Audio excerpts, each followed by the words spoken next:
Hi, you've clicked onto today's tropical tidbit for Friday, and this is pretty amazing over here in the Atlantic. We got two major hurricanes, Carl and Igor over here, and Julia still sitting here labeled as a Cat 1 hurricane, though it is likely down to a tropical storm by now. You can see the eye disappeared, and Big Brother Igor is not being very nice to her over here. All this outflow is starting to shear her to oblivion, and she will be weakening as she comes to the northeast of him, and they will be probably merging together as they recurve out.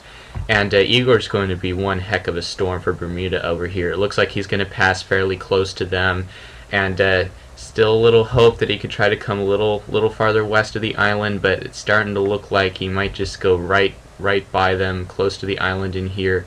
Going to be a very bad storm for them. This is a massive storm, so even any distance from the island is still going to end up in many hours of bashing with hurricane force winds, and this is definitely a dangerous situation that hopefully these people are ready for, but it's going to be devastating when this rolls on through.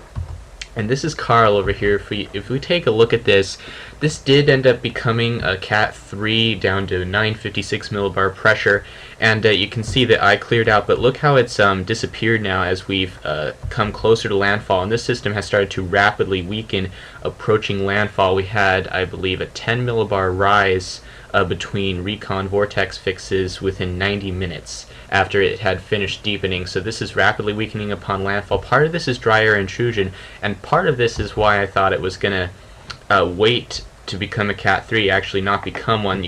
There's a little bit of a, if you look on water vapor, there's been a little bit of an upper disturbance over here, limiting outflow to the northwest of the system, keeping some dry air up here, and one of the reasons I thought this wouldn't get stronger than a Cat 2 is because the main area of ventilation is over here. If you have an upper feature in here, the main area of ventilation is off more to the northeast. You can see this is where more the upper anticyclone is centered. The winds at loft have been more out of the east over Carl during most of his life over here.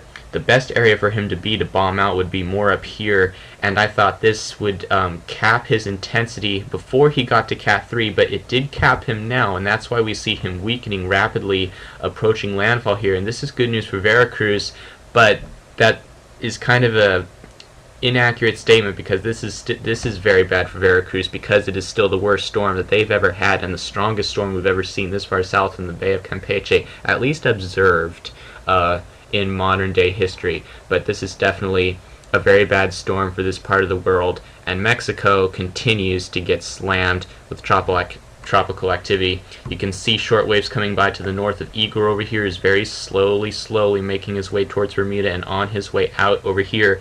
And we notice the Caribbean very dead right now, but watch this turn around. As soon as this hurricane leaves, just watch it pop. Watch thunderstorms and convection start to increase in this area of the world as soon as a few days after this hurricane leaves. Right now, the westerly wind getting pulled out is causing subsidence in this area, but once the hurricane leaves, we're going to have to start watching this area for some action during the next 10 days or so. And speaking of future action, we're over here in the eastern Atlantic, and we can see an area of spinning low pressure in here. It'll likely try to become yet another storm out here of Cape Verde origin. This will, the track of this is a little bit unknown at this point, but it'll be probably coming generally west-northwest over the next several days and trying to slowly develop. We'll have to see if something else can try to get together out in front of it. But it is likely that anything that forms in the Caribbean will be monsoonal in nature, coming up or seeming to come up out of the south, out of South America or Panama or something along those lines. Now what I'm going to do today is I'm going to run through a whole bunch of models and ensemble means that illustrate the pattern that I've been driving home about the Southwest Atlantic Basin getting active during the end of September and into October. Starting off with the Canadian ensemble mean sea level pressure. Day 15, notice the bomb of low pressures in here, sub 1008 millibar pressures over here, and two possible locations for a storm by day 15 based on the cluster of low centers.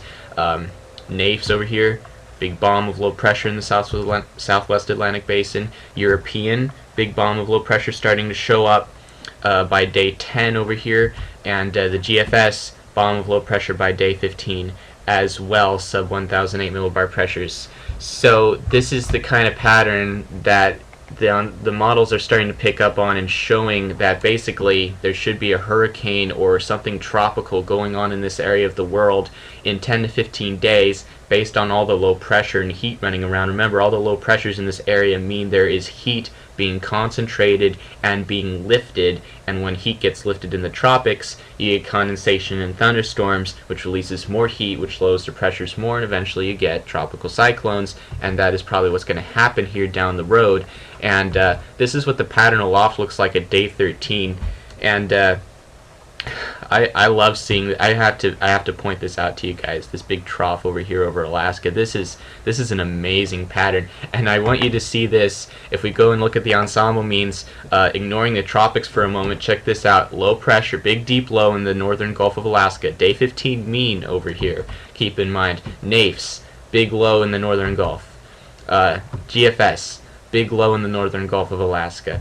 And this pattern is amazing for us up here because this is going to be one heck of a start to the winter. I tell you what, end of September into early October, we could seriously be having this kind of a pattern. Can get you snows all the way as far south as Anchorage, possibly, if we get a pattern like this. And if we get this to show up again in the winter with low pressure in the means constantly showing up in the northern Gulf of Alaska, the kind of snowfall that you get in this area of the state for the winter would be amazing. It'd be a very awesome winter.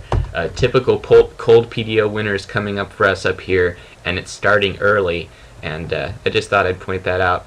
Looking over here now, these are the MRF ensembles from the NOAA's Physical Science Division over here. Notice what starts going on over here by day 10. Lower 500 millibar mean anomalies showing up in the negatives over here, showing lowering pressures. Notice the trough, again, digging deep into Alaska and the Gulf of Alaska here.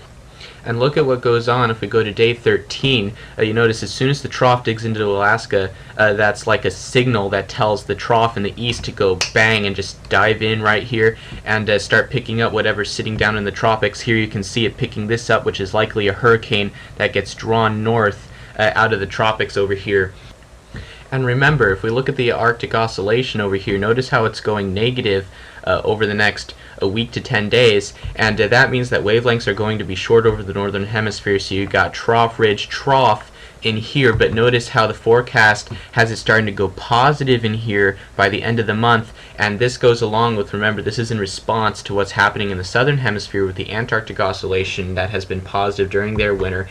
Once you start to get this to go positive over here, the wavelengths will start to lengthen over the northern hemisphere, and as we dig deeper and deeper into the fall, you'll start to see these positive heights start to build more into Canada over here. Over the top, you'll get this trough more stuck and cut off down here, and you start incubating lower pressures, and you get an even more favorable pattern for tropical development in the southwestern Atlantic basin, and a pattern that can draw hurricanes up into the United States during the month of October. So you can see why I'm concerned over here about the next 30 to 40 days or so.